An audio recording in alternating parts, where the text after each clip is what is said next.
ഒരു മലഞ്ചെരുവിൽ പോയി താമസമാക്കും.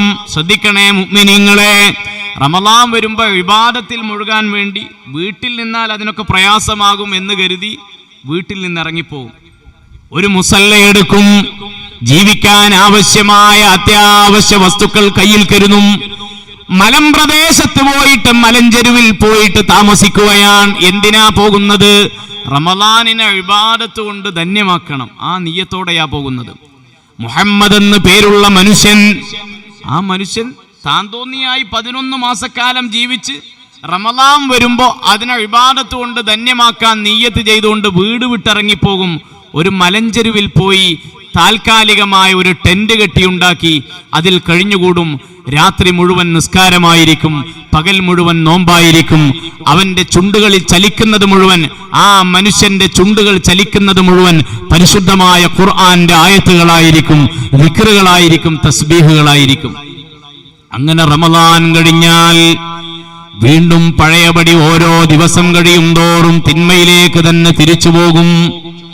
അങ്ങനെ ആ മനുഷ്യൻ വർഷങ്ങളോളം കഴിഞ്ഞുകൂടുകയാണ്. പതിവ് പോലെ റമളാൻ വന്നെത്തി. അതാ ഇബാദത്തുകൾക്കുള്ള തയ്യാറെടുപ്പോടുകൂടി മലഞ്ചെരുവിലേക്ക് കടന്നു ചെല്ലുകയാണ്. ഹബീബായ നബി സല്ലല്ലാഹു അലൈഹി വസല്ലം സഹാബത്തിന് ഈ ചരിത്രം പറഞ്ഞു കൊടുക്കുന്നുണ്ട്.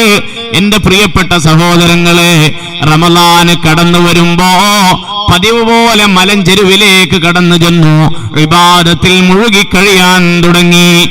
രാത്രി മുഴുവൻ നിസ്കാരം, പകൽ മുഴുവൻ നോമ്പ്, എല്ലാ ഇബാദത്തുകളും ചെയ്യുന്ന ഖുർആൻ പാരായണം തന്നെ എപ്പോഴും. ദിക്റുകളിലായി, തസ്ബീഹിലായി, ഇസ്തിഗ്ഫാറിലായി കഴിഞ്ഞുകൂടുകയാണ്. ഒരു വേള റമളാൻ കഴിഞ്ഞപ്പോൾ ആ മനുഷ്യൻ ഈ ലോകത്തോട് വിട പറയുകയാണ്. റമളാൻ കഴിഞ്ഞപ്പോൾ ആ മനുഷ്യൻ ഈ ലോകത്തോട് പ്രകാരം മലഞ്ചെരുവിൽ നിന്ന് ആ മയ്യിത്തതാ കൊണ്ടുവരികയാണ്. സ്വഹാബത്തെ കിറാം റളിയല്ലാഹു തആല അൻഹും ആ മനുഷ്യന് വേണ്ട കാര്യങ്ങളൊക്കെ ചെയ്തു.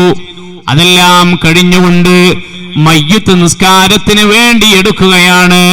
ഹബീബായ നബി സല്ലല്ലാഹു അലൈഹി വസല്ലം ആ ജനാസയെ അനുഗമിക്കുകയാണ്. 11 മാസക്കാലം താൻ തോന്നിയായി ജീവിച്ച, അതാ റമളാൻ വന്നപ്പോ അതിനെ പ്രത്യേകമായി പരിഗണിച്ചുകൊണ്ട് ഇബാദത്തിൽ മുഴുകിയ മനുഷ്യൻ, ആ മനുഷ്യന്റെ ജനാസക്ക് വേണ്ട കാര്യങ്ങളൊക്കെ ചെയ്യുന്നത് സ്വഹാബത്തെ കിറാം റളിയല്ലാഹു അൻഹും. നിസ്കാരത്തിന് വേണ്ടി എടുക്കുമ്പോ ഹബീബായ നബി തങ്ങൾ ആ മയ്യിത്തിനെ അനുഗമിക്കുകയാണ്. സ്വഹാബത്ത് പ്രത്യേകം ശ്രദ്ധിക്കുകയാണ്.